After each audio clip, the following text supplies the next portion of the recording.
Salam sejahtera saya ucapkan kepada Dr. Rizal. Sebelum kami memulakan pembentangan, izinkan saya memperkenalkan ahli-ahli kumpulan yang terdiri daripada Alicia, Dirna, Mazlina, Nurul Farhana, dan juga saya sendiri, Sonia.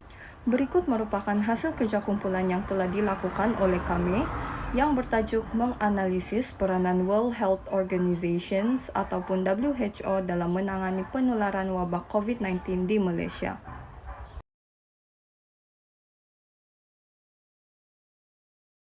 Seperti yang kita semua telah maklum, COVID-19 merupakan krisis kesihatan yang terbesar dunia pada abad ini. Kemunculan virus ini pada penghujung tahun 2019 telah menyebabkan pelbagai masalah yang semestinya telah menjejaskan sosial, politik serta ekonomi, bukan sahaja bagi negara Malaysia tetapi juga mempunyai impak besar pada peringkat global.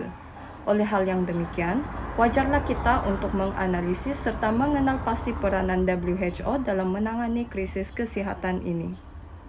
Peranan yang sangat penting telah dimainkan oleh Pertubuhan Kesihatan Sedunia WHO dalam membantu Malaysia menangani penularan wabak COVID-19.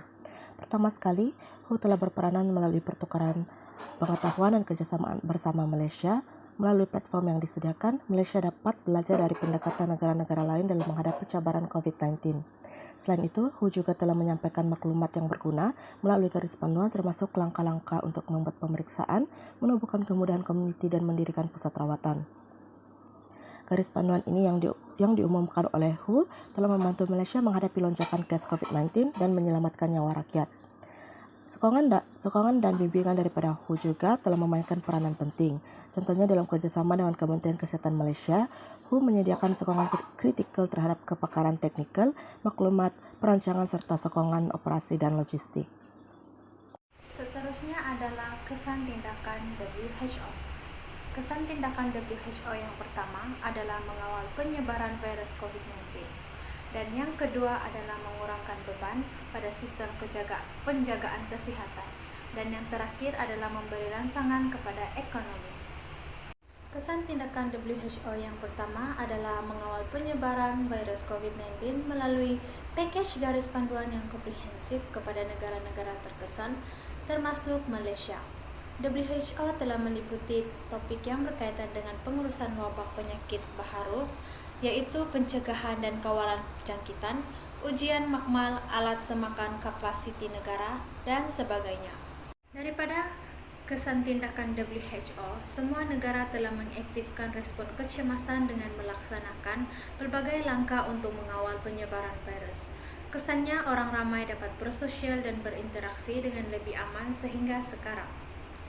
Tambahan pula, kawalan penyebaran virus COVID-19 telah membuka peluang kepada masyarakat untuk kembali menjalani rutin kehidupan sehari-hari mereka, contohnya bekerja dan belajar dengan lebih normal. Kesan tindakan WHO yang kedua adalah mengurangkan beban pada sistem penjagaan kesihatan.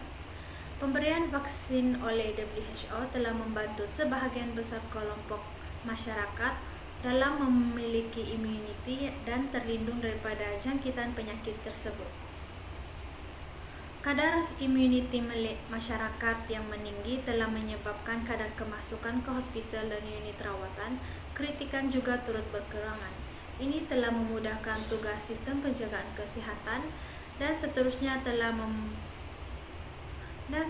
membolehkan pekerja penjagaan kesihatan mempunyai lebih banyak masa dan sumber untuk menangani masalah kesihatan yang lain. Dan yang terakhir adalah memberi rangsangan kepada ekonomi. Disebabkan imuniti komuniti global meningkat, pengakhiran pandemik telah pun diisytihar oleh WHO. Ini telah menyebabkan peningkatan dalam sumber bekalan yang terjejas semasa COVID-19. Bekalan penting tersedia di semua industri yang seterusnya dapat meningkatkan sektor keuangan serta kualiti kehidupan sosial. Memandangkan imuniti masyarakat global bertambah baik, telah membenarkan mereka untuk bekerja seperti biasa yang bermaksud perniagaan telah dibuka semula. Hal ini secara tidak langsung telah membantu negara menjana pendapatan melalui sektor utama seperti pelancongan, perhotelan, pendidikan, dan penerbangan. Assalamualaikum, nama saya Mazlina. Jadi sumbangan WHO kepada Malaysia semasa pandemik COVID-19 yang lalu ialah WHO telah bekerjasama dengan EU iaitu Kesatuan Eropah untuk bersama dengan Malaysia memerangi wabak virus tersebut. EU telah memperuntukkan sebanyak 1.7 juta euro kepada Malaysia yang merupakan sebahagian dana daripada 20 juta euro yang merupakan duit bagi projek tindak balas dan kesiapsiagaan wabak kesihatan Asia Tenggara dengan kerjasama bersama 7 buah negara Asia yang lain iaitu Kemboja, Indonesia, Republik Demokratik Rakyat Laos, Myanmar, Filipina, Thailand dan Vietnam. Dengan dana ini, Malaysia telah menggunakannya dengan membeli alat bantuan kecemasan untuk pesakit yang telah dijangkiti virus tersebut dan meningkatkan sistem kesihatan negara. WHO juga telah memastikan vaksin-vaksin yang dihasilkan selamat untuk digunakan dan mampu untuk mengurangi kadar pesakit yang terkena jangkitan virus tersebut. Malaysia sendiri amat digalakkan untuk mengambil suntikan vaksin bagi mencegah penularan virus COVID-19. Malaysia dengan adanya bantuan dan garis panduan yang disediakan oleh WHO telah dapat menangani pandemik ini dengan efisien. Sekian saja dari saya. Terima kasih.